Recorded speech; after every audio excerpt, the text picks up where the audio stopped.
Hello and welcome back to my channel. As always, I am Matt from Cleveland Sex Therapy. I'm a licensed clinical therapist and certified sex therapist.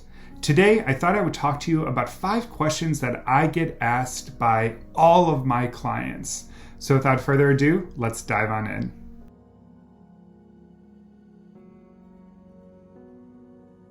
When it comes to the right amount of sex to have in a relationship, there really is no perfect amount that's out there. That amount is decided upon by everybody in the relationship through authentic and open communication.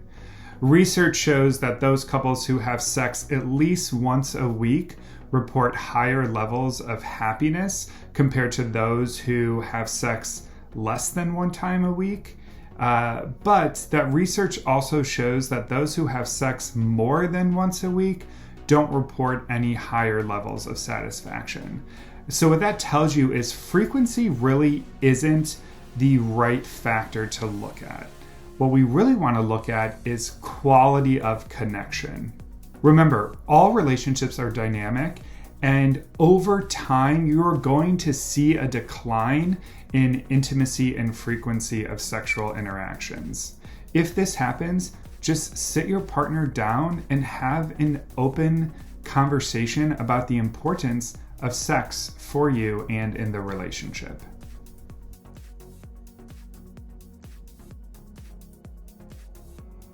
I get asked this question quite frequently.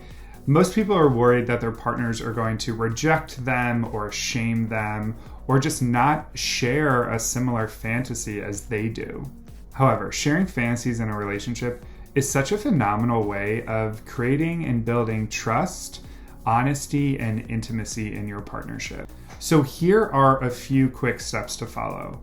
1, bring up the conversation outside of the bedroom. During this conversation, explain that fantasy to your partner. Explain every detail of it. We want them to understand where it's coming from within you so that they can use their empathetic listening skills to not judge you, but instead understand you. After that, you want to ask your partner just what did they think about what they heard, right? Were they thrown off by it? Were they enticed by it? We just want to get a general reaction to them hearing your fantasy for the first time. Remember, this is not the only time you're going to have a conversation, right? This is an ongoing conversation that shows up in your relationship, and we just want to make sure that we are setting clear boundaries when discussing them. A lot of this process is trial and error.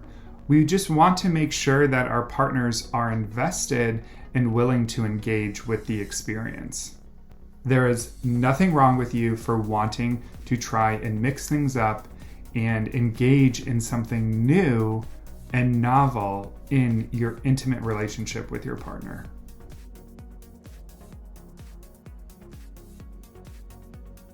Welcome to the club, right? I mean, this is 100% normal. Toxic relationship norms will want you to believe that once you are in a committed relationship, your attraction is sort of just locked up and thrown away. And that could not be farther from the truth. So when you find Chris Helmsworth or Megan Fox or the barista down the street attractive, don't start questioning your relationship and thinking that something is wrong with you. Relationship satisfaction is in no way tied to your attraction to other people.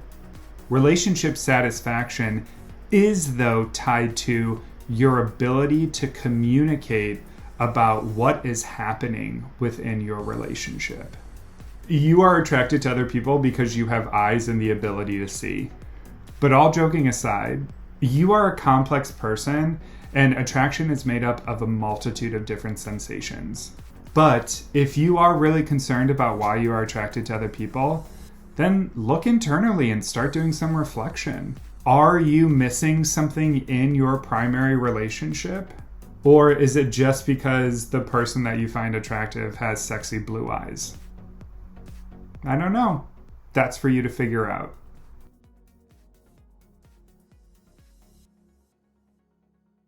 I love this question, and it's a pretty simple answer. Here are 4 ways to do it. 1, be consistent with your love and energy towards your partner. 2, be available for them when they need love and support. 3, be reliable. That builds trust and security in a relationship. And 4, being responsive to their needs displays an empathetic connection. If you can do all 4 of these things, then you are showing up in your relationship.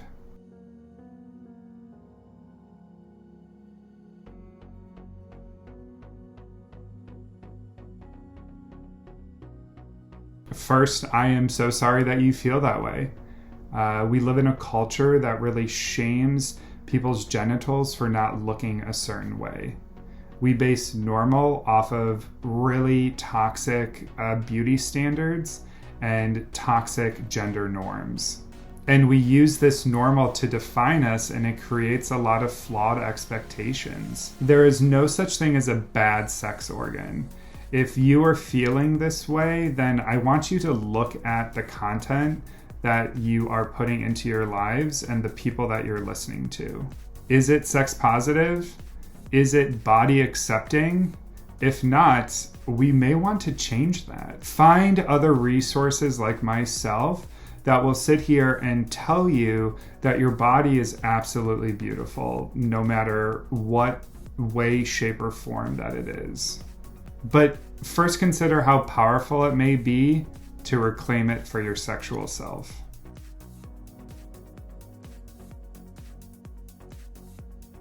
All right, that's all I got. Thank you for watching. What other questions do you have for a sex therapist? I would love to answer them, so please comment down below. Until next time.